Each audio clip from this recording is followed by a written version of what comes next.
สุดท้ายบางคนออกนี้สมสวากุมได้โจมมาการวิดีโอคลิประบบขยมไงนี้วิดีโอคลิประบบขยมมวยนี้คือขยมเบาสายสมัยบางคนทำไมได้กว่าแต่สัวมาขยมทาตาเพื่ออย่างนั้นเติมอาจจะรอกลอยบานจะมวยหนึ่ง YouTube หายท้าช่องบอกกอดได้เจอช่องยูไฮกดคอมประกาศมาตกยูไฮตากอดอาจ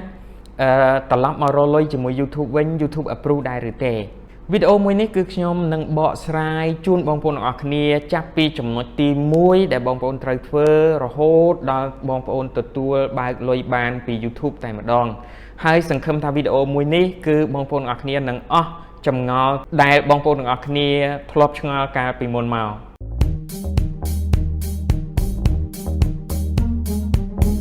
จุ่มเฮียนดำบงดำใบเอาบองปอนอาจจะรอลอยจมูกหนึ่ง YouTube บ้านดำใบบองปอนอาจตัวจำโนลปี YouTube มาบ้านจีเรียงรอแค่คือบองปอนไตรแต่ทอดวิดีโอคลุนเองได้เจอวิดีโอออริจินอลบองปอนคัดคำผลิตวิดีโอคลุนเองบองปอนคัดคำทั่วอย่างน่าวิดีโอระบบบองปอนกันแต่เมียนคนเพียบกันแต่เมียนประยาวแต่ดาวเนี่ยเมื่อนุคือเจียจุ่มเฮียนดำบงได้บองปอนไตรเฟอร์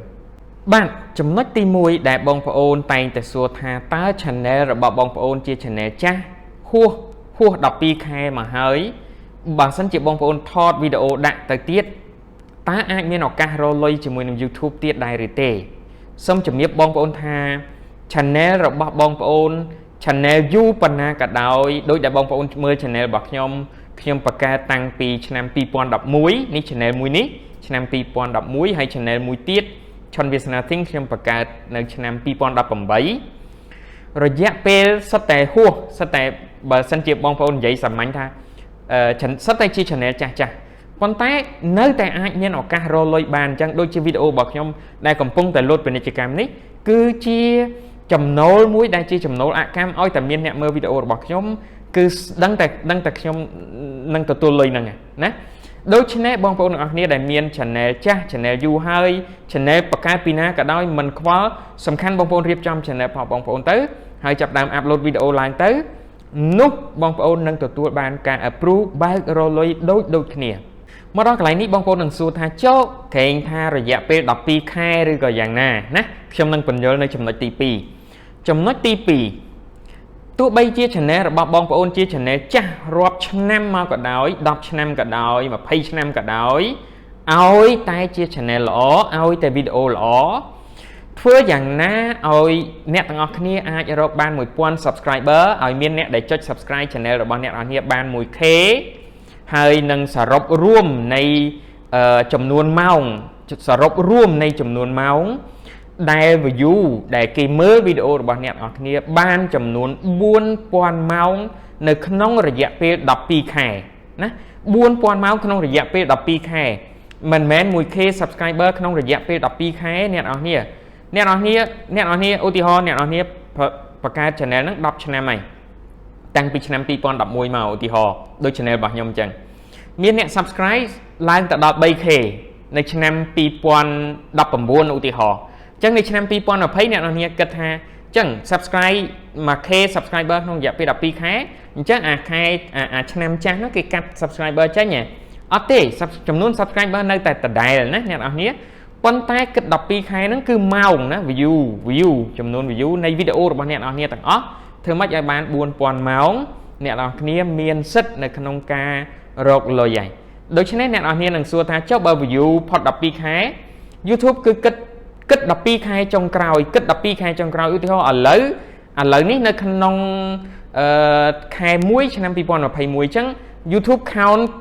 าจอกตัวขังกราวตัวแค่มุ้ยชนะปีปอนมาเพย์จังบัดสันเชียน้องอยากไปดับปีแค่นั่งวิดีโอระบาดเนี่ยเราเนี่ยกรุ๊ปบุญปอนเมาส์เนี่ยเราเนี่ยอาชนะสมรลอยบานนะนี่จำนวนตีปีจำนวนตีใบประตูปีเนี่ยเราเนี่ยกรุ๊ปโกลกาเนี่ยเราเนี่ยจับได้สนาสมคือหาทา apply for monetize เนี่ยเราเนี่ยจับได้ใบรลอยบ้านตอนเนี่ยเนี่ยบำเพ็ญฟอร์มดำใบสนาสมนะคือหาทา apply form ดำใบ monetize ได้ ad break ในเรื่องวิดีโอระบายเยิงจังในขนมการสนาสมเนี่ยเราเนี่ยเตยกรุ๊ปแต่การจุ่มเฮียนใบจุ่มเฮียนตีมุ้ยเนี่ยเราเนี่ยมือกัดโปร่งเปรี้ยงเราเวียงเนี่ยเราเนี่ย ចាប់ផ្ដើមដៃគូជាមួយ YouTube ថាតើអ្នកនរគ្នាត្រូវគោរពទៅតាមលក្ខខណ្ឌអ្វីខ្លះនៅក្នុងកិច្ចព្រមព្រៀងតាំងពីចំនួនម៉ោងចំនួនលុយនៃការផ្សាយពាណិជ្ជកម្មអ្នកនរគ្នាបានប្រមាណ YouTube បានប្រមាណអាហ្នឹងខ្ញុំនឹងលម្អិតបន្ថែមទៀតហើយបើអ្នកនរគ្នាមានពេលអ្នកនរគ្នាគ្រប់គោលការណ៍នឹងចេញលក្ខខណ្ឌហ្នឹងមកអ្នកនរគ្នាអាចអានចាស់ណាអានចាស់ដើម្បីឲ្យយល់អំពី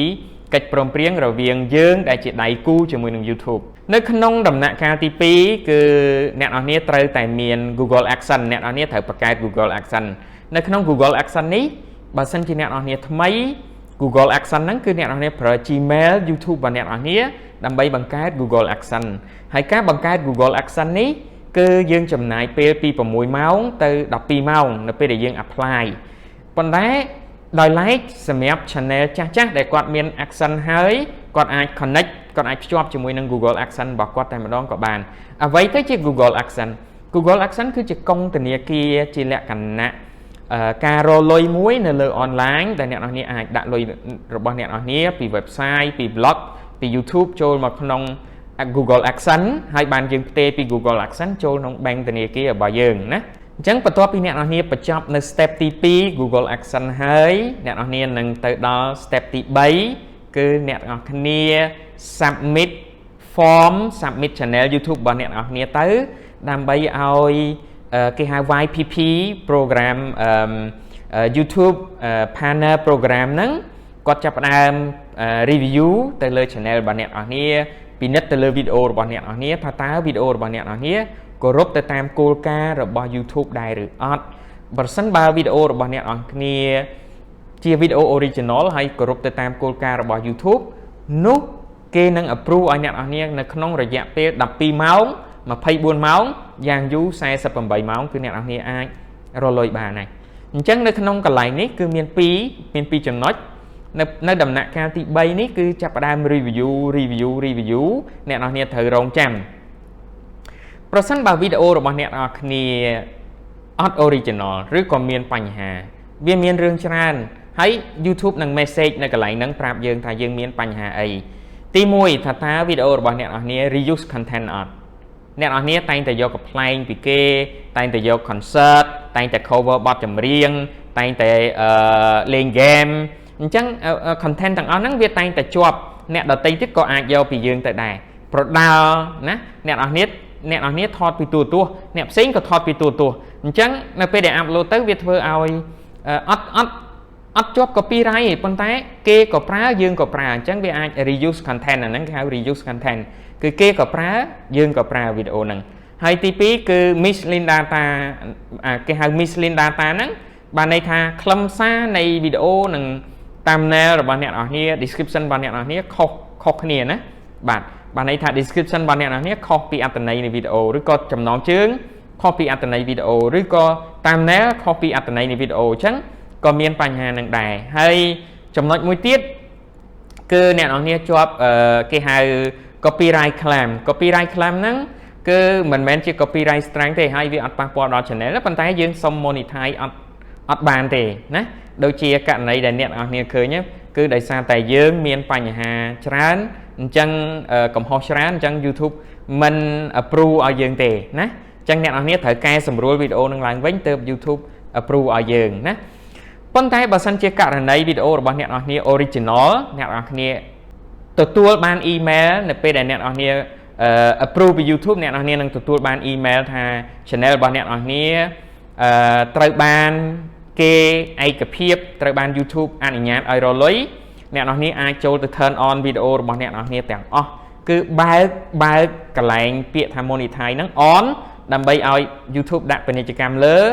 ហើយយើងនឹងទទួលបាន revenue ចំណូលប្រចាំខែចំណូលប្រចាំឆ្នាំទោះបីជាយើងដេកទោះបីជាយើងដើរលេងទោះបីជាយើងអង្គុយក៏ channel របស់យើងនៅតែផលិតលុយឲ្យយើងជាប់ជានិច្ចបាទអញ្ចឹងនៅចំណុចទី4គឺអ្នកនរគ្នាត្រូវ turn on វីដេអូរបស់អ្នកនរគ្នាឡើងទាំងអស់ណាគ្រប់ទាំងអស់នៃវីដេអូ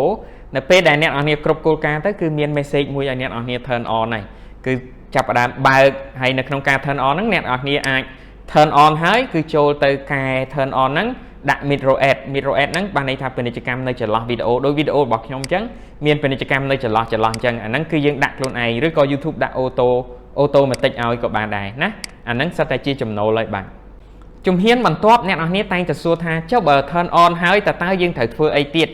ជំហានបន្ទាប់អ្នកនរគ្នាឧស្សាហ៍មើល email របស់អ្នកនរគ្នាឬអ្នកនរគ្នាឧស្សាហ៍ចូលទៅក្នុង Adsense របស់អ្នកនរគ្នាចាំមើលថាតើ YouTube send pin code ឲ្យមកយើងនៅពេលណា YouTube send pin code អញ្ចឹងការ send pin code គឺអាស្រ័យទៅលើការបំពេញ form នៅក្នុង Google Adsense នៅក្នុងចំណុចទី3នៃជំហានទី2បាទគឺយើងបង្កើត Google Adsense ហ្នឹងណាគឺយើងបំពេញអត្តសញ្ញាណប័ណ្ណបំពេញអីរបស់យើងហ្នឹងគឺអ្នកនរគ្នាត្រូវតែឧស្សាហ៍ចូលមើល email ហ្នឹងដើម្បីបញ្ជាក់ថាតើ Adsense របស់យើងគេផ្ញើ pin code ឲ្យមកហើយរយៈពេល2ខែជាទូទៅ2ខែខ្ញុំមានដាក់លេខទូរស័ព្ទរបស់បងប្អូនដែលគាត់ធ្វើការនៅប្រៃសណីនៅខាងក្រោមហ្នឹងហើយសម្រាប់ជួយសម្រួលដល់បងប្អូនអរគ្នាហើយมันមានជាផលប្រយោជន៍អីដល់ខ្ញុំទេអត់ទេគ្រាន់តែចែករំលែកទៅដល់បងប្អូនអរគ្នាកុំឲ្យបងប្អូនអរគ្នាពិបាកបើសិនជាបងប្អូនអរគ្នានៅខេត្តនៅពេលដែល pin code មកដល់អ្នកនរគ្នាតាក់ទងគាត់ទៅមិនចាំបាច់ឲ្យផ្ញើទៅខេត្តទេយកតែ pin ហ្នឹងឲ្យគាត់កុសតែលេខ pin ហ្នឹងទៅយើងបញ្ចូលនៅAdsense របស់យើងទៅបានហើយព្រោះ pin ហ្នឹងអ្នកណាយកទៅក៏ប្រើក៏អត់បានដែរមានតែយើងឯង pin code ហ្នឹងណាបាទអញ្ចឹងនេះជាចំណុចដែលអ្នកនរគ្នាត្រូវតាមដាន follow ណារងចាំ pin code ហើយ pin code ហ្នឹងនឹងផ្ញើមកតាមអាស័យដ្ឋាននៅពេលដែលយើងបំពេញ Google Adsense ណាហើយជាទូទៅដកលុយបានតោះតែបំពេញ pin code សិន verify address កន្លែងហ្នឹងគេហៅ verify address pin code ហ្នឹងដើម្បីអីគឺដើម្បី Google បញ្ជាក់ថាយើងនៅទីតាំងតំណឹងមែនយើងមានអាស័យដ្ឋាននៅប្រទេសខ្មែរនៅកន្លែងដែលយើងបានបំពេញaddress ហ្នឹងមែនយើងមិនមែនជា robot ទេយើងគឺជាមនុស្សដែលយក pin code មកបញ្ចូលពិតប្រាកដមែនណានៅជំហានទី6ដំណាក់កាលទី6បាទចំណុចទី6អ្នកនរគ្នាមិនចាំបាច់ធ្វើអីទេបន្ទាប់ពីអ្នកនរគ្នា verify pin code ហើយអ្នកទាំងអស់គ្នារងចាំប្រហែលជាមួយសប្តាហ៍ឬក៏ឥឡូវកាលពីមុន verify pin code ហើយយើងដាក់ wire bank បានយើងបញ្ចូលភ្ជាប់ជាមួយធនាគារបានប៉ុន្តែឥឡូវប្រហែលជាត្រូវរងចាំមួយអាទិត្យឬ2អាទិត្យដើម្បីអ្នកទាំងអស់គ្នាភ្ជាប់ធនាគារអាចធនាគារ ABA អាចធនាគារ Acilida អាចធនាគារច្រើនទៅទៀតនៅស្រុកខ្មែររបស់យើងអ្នកទាំងអស់គ្នាអាចប្រើបានណាកុងធនាគារនៅពេលដែលអ្នកនរគ្នាបំពេញព័ត៌មានធនាគារគឺ complete Swiss number របស់ធនាគារ complete account number របស់យើងនិងឈ្មោះរបស់យើងហើយនឹងព័ត៌មានសំខាន់ទៀតគឺឈ្មោះពេញរបស់ធនាគារណាដើម្បីឲ្យ Google transfer លុយចូលក្នុងធនាគាររបស់យើងកាលពីមុនយើងប្រើ Western ស្រួលអត់កាត់លុយយើងច្រើនទេគឺលុយប៉ុណ្ណាមកប៉ុណ្ណឹងប៉ុន្តែឥឡូវនេះយើងប្រើធនាគារក្រៅ1000គឺ$10ក្រៅ1000គឺជាទូទៅ$10អញ្ចឹងបងប្អូនខ្លះគាត់នៅបើកតាម Western គាត់ត្រឡប់ទៅបើកតាម Western វិញបងប្អូនខ្លះគាត់អត់បើកតាម Western នេះគាត់ដោយសារ channel ថ្មីគឺលែងភ្ជាប់ Western បានហើយអញ្ចឹងយើងត្រូវភ្ជាប់ជាមួយធនាគារអញ្ចឹងយើងត្រូវចំណាយ$10គឺធនាគារកាត់អូតូម៉ាទិកអាហ្នឹងថ្លៃសេវាផ្ញើចុះផ្ញើឡើងហ្នឹងណាអញ្ចឹងមានប្រហែលចំណុចហ្នឹងដែលខ្ញុំចែករំលែកពីជំហានមួយជំហានពីជំហានមួយជំហានទៅសម្រាប់បងប្អូនអរគ្នាដើម្បីជាការបំភ្លឺទៅដល់បងប្អូនអរគ្នាព្រោះមានបងប្អូនអរគ្នាខ្លះគាត់សួរថាតើពេលដែលគាត់បានpin code ហើយគាត់ត្រូវធ្វើអីទៀតឬក៏គាត់បាន verify បើករលុយហើយណាតើគាត់ត្រូវធ្វើអីទៀតគាត់អត់ដឹងថាត្រូវរក pin code មកឬក៏អ្វីត្រូវធ្វើអ្វីបន្តទៅទៀតអញ្ចឹងខ្ញុំសូមជម្រាបសង្ខេបឡើងវិញណាទី1ថតវីដេអូរបស់អ្នកទាំងអស់គ្នាឲ្យបានស្អាតហើយអាប់ឡូតឡើងទៅមិនថា channel យូរប៉ុណ្ណាទេអ្នកទាំងអស់គ្នានៅតែអាចរកលុយបានអញ្ចឹងទី2ធ្វើយ៉ាងណាឲ្យ channel របស់អ្នកទាំងអស់គ្នា 1k subscriber ហើយនឹង 4000 ម៉ោងក្នុងរយៈពេល12ខែអ្នកទាំងអស់គ្នាស្នើសុំ monetize តាមជំហានមាន3ជំហានកន្លែងហ្នឹងគឺទី1កិច្ចព្រមព្រៀងទី2អ្នកទាំងអស់គ្នាបង្កើត Google Adsense បំពេញអត្តសញ្ញាណប័ណ្ណហើយនឹងទី3គឺយើង waiting រងចាំការ approve រងចាំ email ពី YouTube ត្រឡប់មកវិញរងចាំ email ពី Google មកវិញថាយើងអូខេឯកភាពនៅក្នុងការរកស៊ីជាមួយនឹង YouTube បន្ទាប់ពីឯកភាពអូខេហើយអ្នកនរគ្នាអាច turn on វីដេអូរបស់អ្នកនរគ្នាដើម្បីរកលុយជាមួយនឹង YouTube បានហើយយើងនៅរងចាំ pin code នៅពេលដែលផ្ញើ pin code មកដល់ស្រុកយើងមកដល់ដៃយើង verify pin code បន្ទាប់ពី verify pin code រយៈពេល2សប្តាហ៍អ្នកនរគ្នាអាច connect ជាមួយនឹង bank ធនាគាររបស់អ្នកនរគ្នា អាច ABA ចឹងមកណាហើយខ្ញុំមានបង្ហាញនៅខាងក្រោម link description របស់ខ្ញុំមានបង្ហាញនៅដំណាក់កាលចំណុចនីមួយៗគឺមានទាំងអស់របៀបស្នើសុំ monetize របៀបបំពេញភ្ជាប់ធនាគាររបៀបនៅក្នុងការបង្កើត channel របៀបអីផ្សេងៗនៅក្នុង link description របស់ខ្ញុំខាងក្រោមបាទអរគុណអ្នកនរគ្នាដែលតាមដានវីដេអូរបស់ខ្ញុំចាប់ពីចំណុចចាប់ផ្ដើមរហូតដល់ទីបញ្ចប់ថ្ងៃនេះខ្ញុំចែករំលែកបងប្អូនអរគ្នាចំនួន6ចំណុចនេះសង្ឃឹមថាចំណុចទាំងអស់នេះសិតតែជា step មួយដើម្បីកុំឲ្យបងប្អូនអរគ្នានៅឆ្ងល់បន្តទៅទៀតបាទអរគុណយើងនឹងជួបគ្នានៅវីដេអូរបស់ខ្ញុំថ្មីបន្តទៀត